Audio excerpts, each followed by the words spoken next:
కానీ ఏ స్టీల్ ఏ ఉక్కు కర్మాగారం కూడా ప్రైవేట్ కట్టల. అయినప్పటికీ 45,000 కోట్ల రూపాయల అప్పుల్ని స్టీల్ ప్లాంట్స్ కి మాఫీ చేసింది ప్రభుత్వం. ఎస్ఆర్ స్టీల్స్ కి, నిప్పన్ రోకి, భూషణ్ స్టీల్స్ కి, 3 స్టీల్స్ కి 45,000 కోట్ల రూపాయలు మాఫీ చేసేదానికి ఇక్కడున్న స్టీల్ ప్లాంట్స్ కి అడిగేది ఏంటి? కొన్నాళ్ళు డిలే చేయండి అని అడుగుతున్నాను. మేము మాఫీ అడగట్లా. ఏమంటే రైట్ ఆర్ రాంగ్?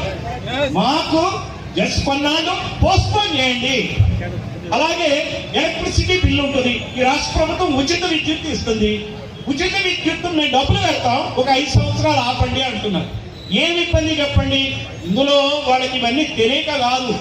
దీన్ని వ్యాపారాత్మకంగా బిజినెస్ పరంగా లాభదాయకంగా నడపాలని వాళ్ళకి తెలుసు. నాకు తెలిసింది వాళ్ళకి తెలియదా చెప్పండి? వాళ్ళకి తెలుసు. కానీ కుట్రపూరితంగా దీన్ని నష్ట